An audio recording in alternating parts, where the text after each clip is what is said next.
Mesdames et messieurs, je voudrais faire la déclaration suivante en français et en anglais, aujourd'hui, au nom du Danemark, de la Grèce, du Royaume-Uni, de la Slovénie et de mon pays, la France. Nous avons 3 messages communs à la suite des consultations que le Conseil de sécurité sur la résolution 2720, lors desquelles nous avons pu entendre la présentation de Mme Sigrid Kaag, coordinatrice senior en charge de la reconstruction à Gaza. Première chose, nous nous faisons écho de l'appel lancé par le secrétaire général lors du sommet arabe qui s'est tenu hier au Caire, à savoir l'impératif de permettre immédiatement l'acheminement de l'aide humanitaire dans la bande de Gaza. Nous demandons à Israël de respecter ses obligations en vertu du droit international et de permettre et de faciliter l'entrée sûre, inconditionnelle et massive de l'aide humanitaire dans la bande de Gaza à grande échelle. Nous demandons également à Israël d'assurer la protection des civils et des autres personnes protégées, y compris les travailleurs humanitaires, conformément au droit international humanitaire.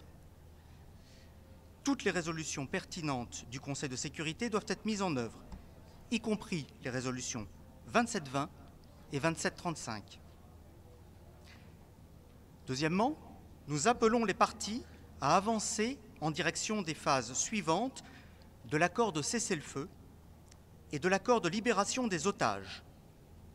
Et nous saluons les efforts de l'Égypte, du Qatar et des États-Unis pour faciliter les pourparlers. Nous condamnons la détention et le traitement cruel des otages par le Hamas et nous réitérons notre appel en faveur de leur libération.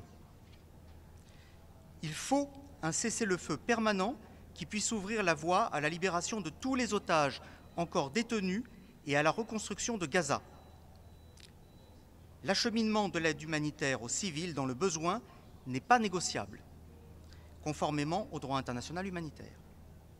Troisièmement, nous saluons les efforts régionaux visant à mobiliser autour d'un plan unique pour la prochaine phase à Gaza et nous sommes prêts à soutenir et à développer ces idées.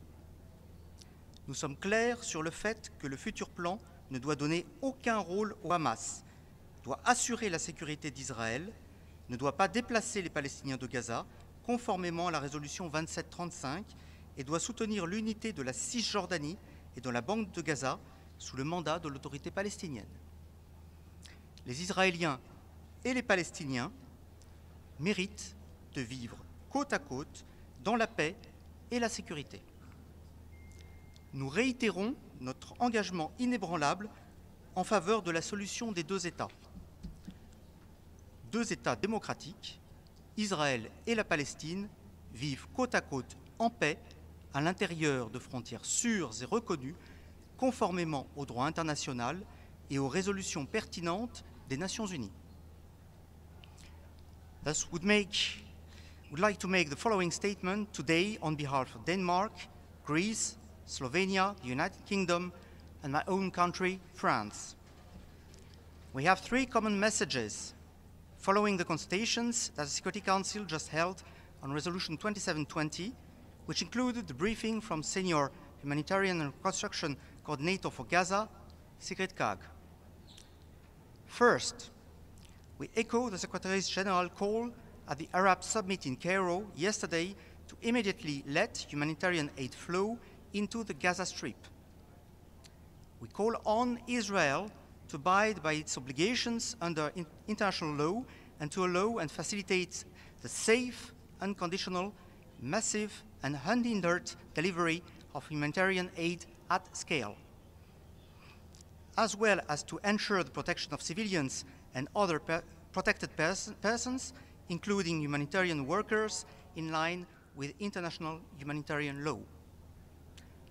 All relevant Security Council resolutions must be implemented, including Resolution 2720 and 2735.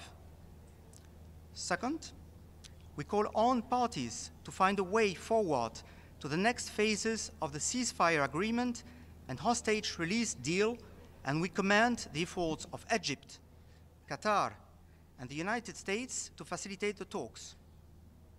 We express our condemnation of Hamas' ongoing retention and cruel treatment of the hostages, and we reiterate a call for their release. We need a permanent ceasefire that can pave the way for the release of all remaining hostages and for the reconstruction of Gaza. We reiterate our strong condemnation of terrorism. The delivery of humanitarian aid to civilians in need is non-negotiable in accordance with international humanitarian law. Third, we welcome regional efforts to cohere around a single plan for the next phase in Gaza, and we stand ready to support and develop these ideas further. We are clear that any plan must have no role for Hamas, must ensure Israel's security, must not displace Palestinians from Gaza in accordance with Resolution 2735, and should support the unity of West Bank and Gaza under the Palestinian Authority's mandate.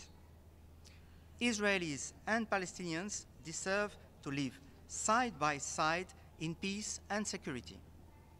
We reiterate our unwavering commitment to the vision of the two-state solution, where two democratic states, Israel and Palestine, live side by side in peace within secure and recognized borders, consistent with international law and relevant UN resolutions.